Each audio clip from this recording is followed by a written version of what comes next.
guys? It is me, Leo the Kid, and welcome back to Leo and Friends for the Culture. And you guys, it is new year. It is 2020. I decided to take a break, make 2021 my new year, new me. So today is Wednesday. Videos will be start uploading every Wednesday, and maybe you'll get a bonus episode on Saturday. Maybe not if I'm busy, but don't quote me on that. But I know Wednesday is for sure. So you guys, today is January the 6th, and this January the 6th, 2021 will be a day to remember. And if you all have not been watching the news today, if you haven't, if you're not into the politics, it's probably not even on the regular politics news. This is probably making your Fox 2 your local news channel. But before we do that, I want to talk about something else that's more happy. So make sure you guys sit back, grab your stuff. I got my stuff. I can't say it because I want to get this channel monetized. But let's get into it. So yesterday was the Georgia Senate runoff elections. It was too close back in the presidential elections and all the other general elections. So they decided to have a runoff election on January the 5th against Jon Ossoff and David Perdue and Raphael Warnock and Kelly Loeffler.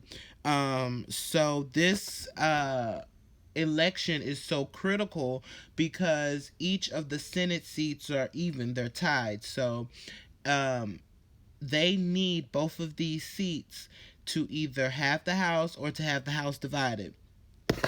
So, the first election results that came in was Raphael Warnock and Kelly Loeffler, where Raphael Warnock won. He barely got by. The votes was 2,179,000 for Kelly Loeffler and 2,244,000 for Raphael Warnock. So he was about 20 to 40,000 votes off. Jon Ossoff and David Perdue. Jon Ossoff won again. They're both for the political party. David Perdue had 2,198,000 votes, and Jon Ossoff had 2,225,000. So that was a little up. They are both Democrats, so the Democrats have not only the House, the Senate, and the motherfucking White House. So these next 4 years, I feel like we're going to get a lot of things done. Now we need to keep the people that we elected. We need to keep them to their word. We need to keep them to what they were talking about during those campaigns. We need to keep their word on to how we can make this country better, how we can get COVID taken care of, and how we can get people back to work and off of unemployment. So I always want to give a great congratulations to Jon Ossoff and Raphael Warnock.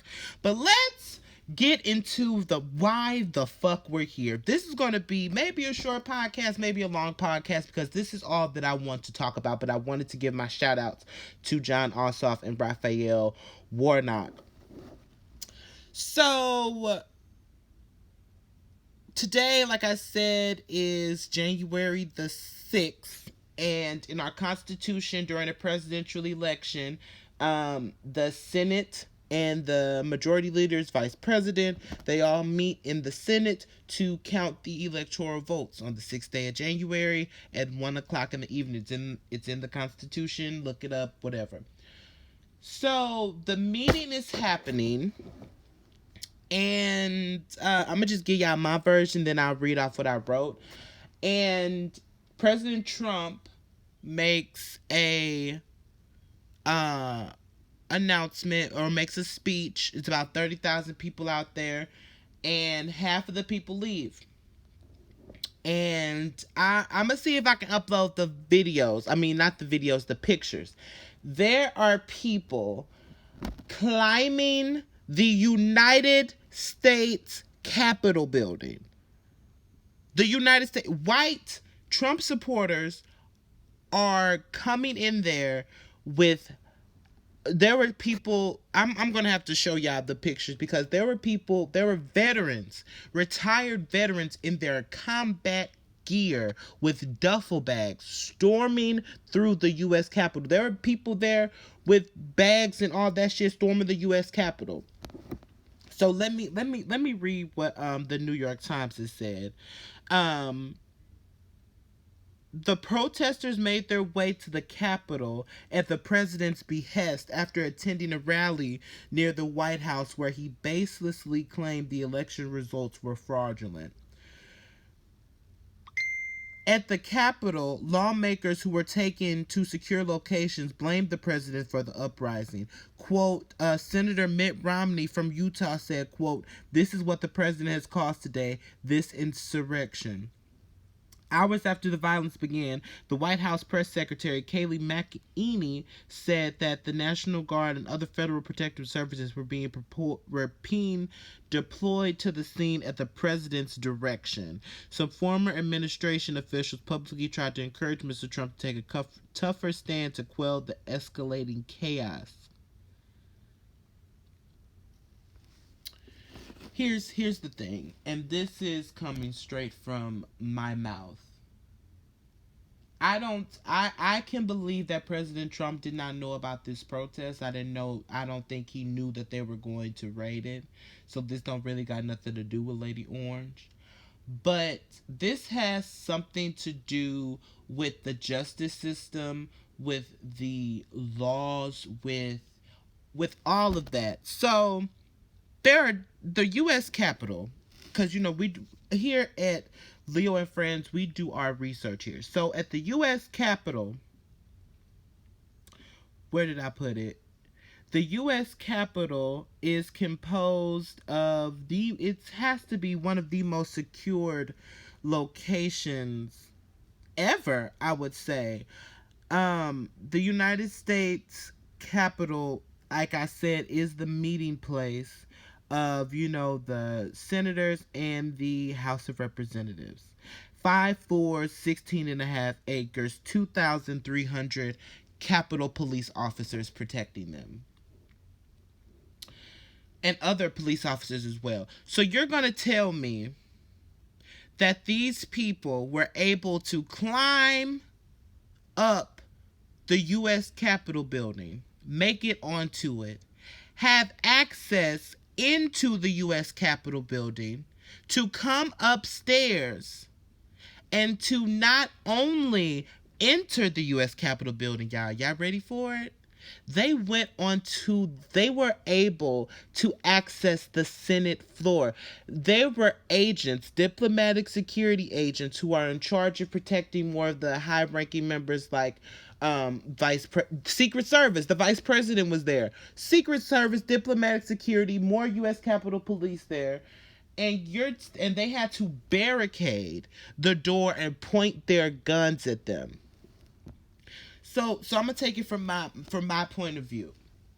So you're telling me right now that that you're aware that you are this agent, you are in charge of protecting these people, and you're going to tell me right now that when you have to barricade a fucking door and they break the glass, there's a picture of that too, I'm going to put in there, that they break the glass and you are pointing your guns, why the fuck are you not firing and emptying that fucking clip in those people's faces? And this is why, because they are white and because they are privileged. And white people don't want this privilege to go away, because if we fast forward back to when Obama was elected, I would think that's the one that y'all would raid the Capitol building for.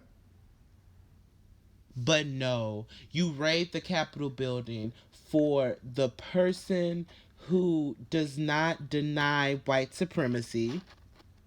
You deny the person that likes to physically and sexually assault women. You riot for the person who stopped funding to historically black colleges and universities. You deny and you riot for the nigga, no, for the thug who paid for his first election and worked with Russia. And you deny for the person who put us here right now, who didn't tell us about the coronavirus until 3 months after he was aware of it. airborne disease. And y'all want to raid the Capitol with no mask on, by the way. Motherfuckers didn't even have masks on. But you want to raid the United States Capitol. I don't get it. I don't get it. So here's some of the things that happened during these raids. And the reason why they did these raids are because they are halting. They think that this is going to halt Trump getting out of the White House. They think that this is going to help his case. But only thing that y'all are doing is you're helping our case of showing that he is mad that he lost, and y'all mad that he lost, and y'all gonna do everything in y'all white privileged power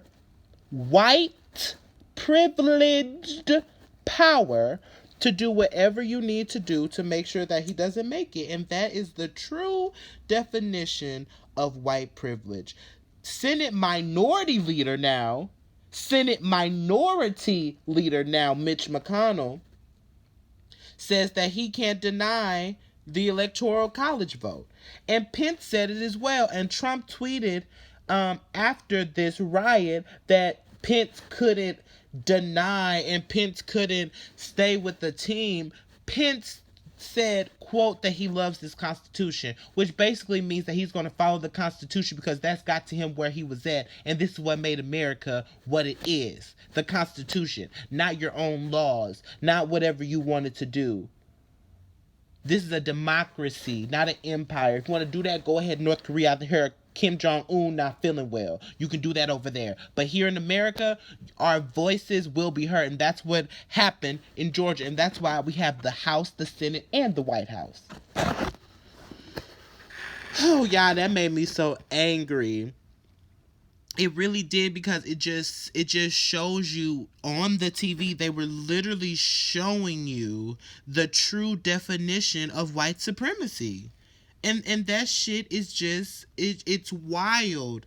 It's wild to me. And another thing that happened today, was it today? I don't know, but we can talk about that later.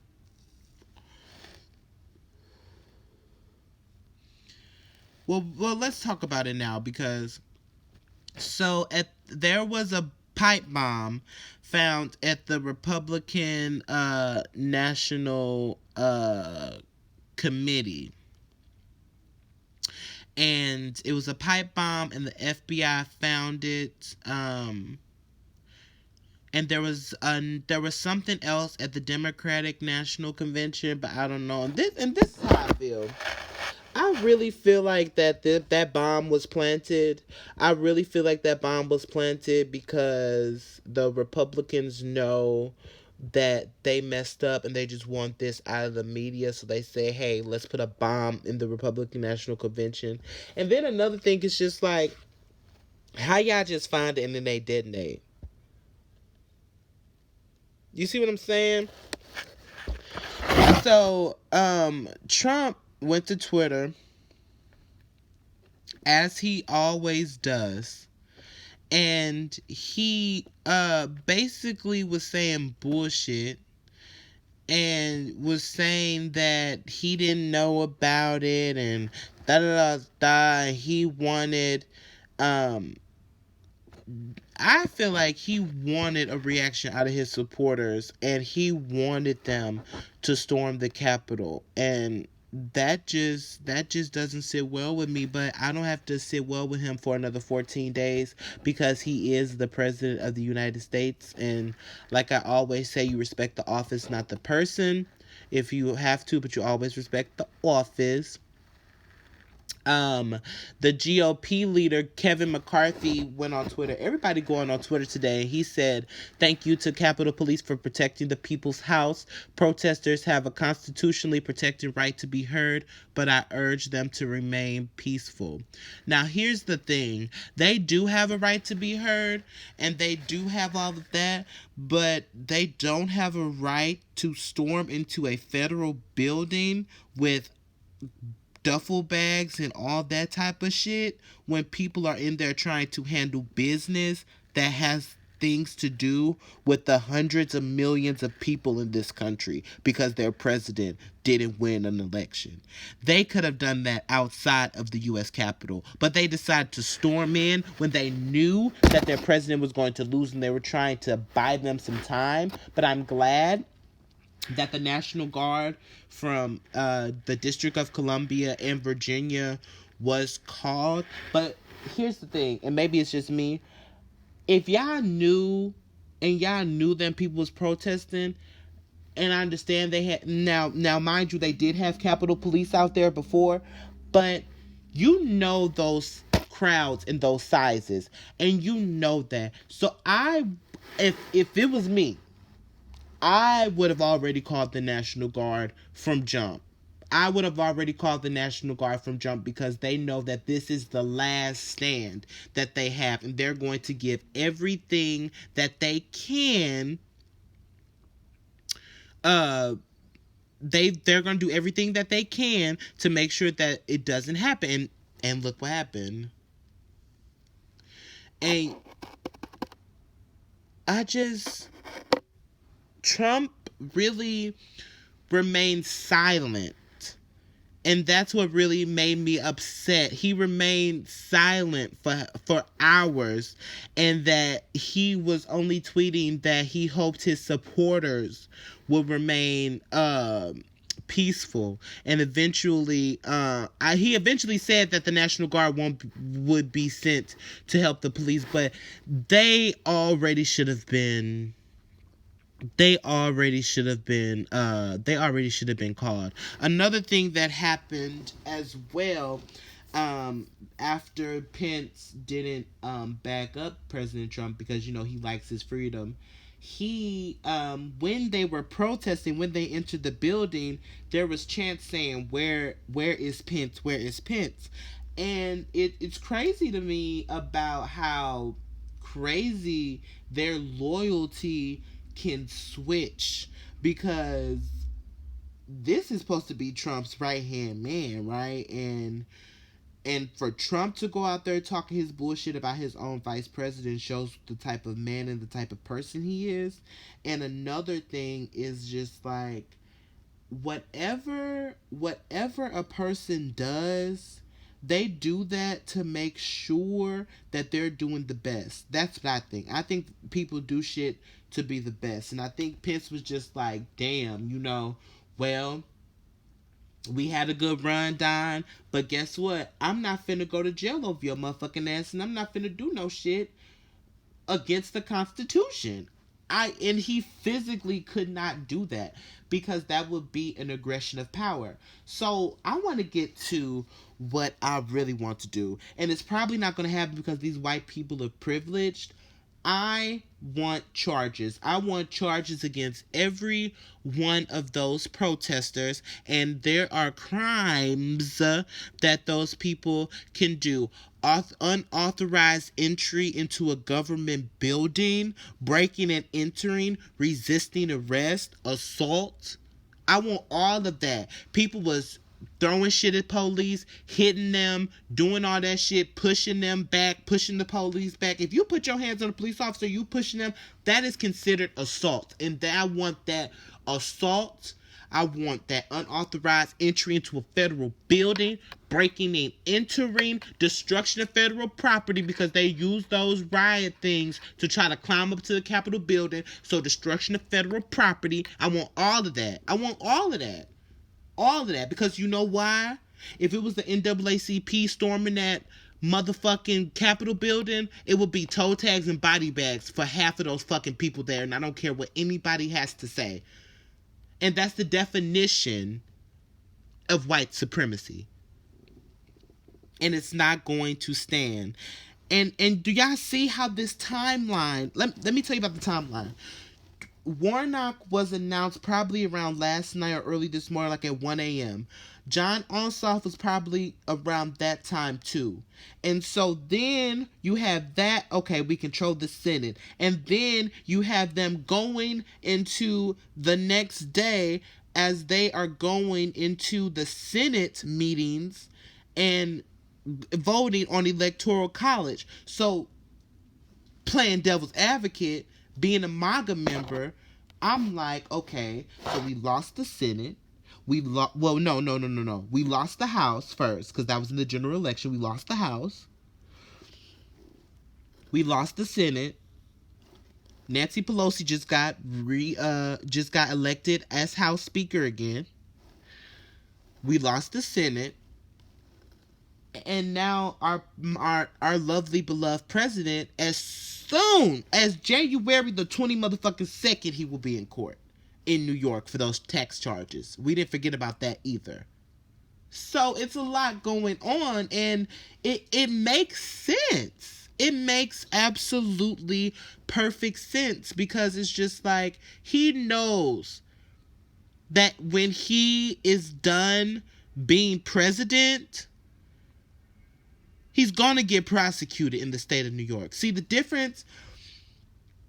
He may not be able to be prosecuted at the federal level, but state is all motherfucking game. State taxes is all motherfucking game. And he's going to be in that courtroom. And he's going to be going to jail. So, police are clearing pro-Trump mob from the U.S. Capitol. They're clearing the supporters. And there were hundreds of pro-Trump protests. And they pushed through barriers set up along the perimeter of the Capitol, where they tussled with officers in full riot gear. That is assault. That is assault. Resisting arrest as well if they were trying to arrest them. Some calling the officers traitors for doing their jobs. 90 minutes later, police said demonstrators got into the building, unauthorized entry of a federal building, and the doors to the House and Senate were being locked. Shortly after, the House floor was evacuated by police. An armed standoff took place at the House front door, and police officers had their guns drawn at people who were trying to breach it. A Trump supporter was also pictured standing at the Senate dais earlier in the afternoon. A woman was shot in the chest on Capitol grounds. Don't understand it, don't care. According to two sources familiar with the matter, the sources could not provide further details on the circumstances of the shooting. Multiple officers have been injured, with at least one transported to the hospital.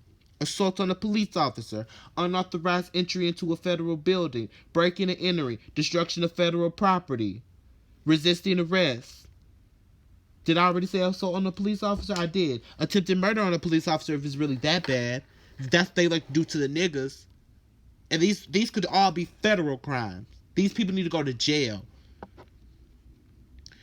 So they say smoke grenades were used on the Senate side of the Capitol as police worked to clear the building of rioters. Windows of the west side of the Senate have been broken, destruction of government property, and hundreds of officers are amassing on the first floor of the building. The Senate floor was clear of rioters as of 3:30. An officer told CNN that they have successfully squeezed them away from the Senate wing of the building and towards the rotunda, and they are removing them out of the east and west doors of the Capitol. It's not clear if any of the individuals have been taken into custody. Basically, we're going to let them do their thing, let them do that, and then they're going to be able to have a slap on the wrist and get able to leave after storming the United States Capitol building. Vice President Pence was also evacuated from the Capitol, where he was to perform his role in the counting of electoral votes. The stunning display of insurrection was the first time the U.S. Capitol had been breached since the British attacked and burned the building in August of 1814 during the War of 1812. This is the last time somebody got into 207 years ago was the last time somebody raided this fucking building. I just don't understand. These people were using smoke grenades, flashbangs. It was literally like a war zone, people were saying. I'm getting all of this from CNN, and I've been on CNN for a minute, but it's just when you're seeing these people being trying to do their jobs that their people elected them to do, and you're having people, and these are not peaceful protesters. These are not peaceful protesters. Peaceful protesters don't fight the police. Peaceful protesters don't raid themselves into a building they know that they're not welcomed in. Peaceful protesters don't break out windows. Peaceful protesters don't have to use flashbangs or grenades to get them outside. And peaceful protesters sure don't get shot in the fucking chest. So I'm trying to figure out where the peace is in this peaceful protest. If they were tussling with officers to get into the Capitol building, where was the peaceful protest? But that's not neither here nor there, because Washington, D.C. Mayor Muriel Bowser just announced a citywide curfew from 6 p.m. on Wednesday. I messed up, but like I was saying, the D.C. Mayor Muriel Bowser just announced a citywide curfew from 6 p.m. today until 6 a.m. on Thursday. And this is where it's making me angry, and I'm gonna wrap it up. Short episode today, guys. I'm so sorry. I'm just so stressed and annoyed. Um, the they're saying that there was less police force than many of the Black Lives Matter protests that rolled across the country in the wake of George Floyd's killings at the hand of Minneapolis officers last year, while federal police attacked peaceful protesters in Lafayette Square outside the White House over the summer, clearing the way for Trump to take a photo in front of a nearby church at the time. So, you're going to push and arrest peaceful Black Lives Matter protesters in the park, remembering a black unarmed man who was strangled to death on video by a Minneapolis police officer, for the president to take pictures in front of a church, but you're not going to move or arrest 30,000 people entering a federal historical government building, breaking windows, attacking public officials and police officers, but you're going to let them slide and you're just going to clear them out like herd of cattle. Definition of white supremacy, and this is why that it has to change, and I'm glad that these next 4 years we can keep these people to their word. I'm very excited for the inauguration of President Joe Biden and Vice President Kamala Harris. I would talk about their cabinet positions and all of that, but maybe that could be for Saturday's video since this is so short. Make sure you guys like, subscribe, and share my podcast. It was just a very steamy podcast, and I don't have time for my blood pressure to be up, you guys. So, I just wanted to come on here to say I'm still here. Make sure you keep rocking with me. Make sure you follow me on all my social medias. They will be down below. Leo the Kid on all the platforms. So yeah, and make sure that you guys are checking out the podcast. Check out my other episodes that I have, and make sure that you go out and vote and you let your voice be heard. And if you are a white supremacist, you brought our black ass over here. You stole this land from Native American indigenous people, so just shut the fuck up and play the game. Make sure y'all like, subscribe, and share. Bye.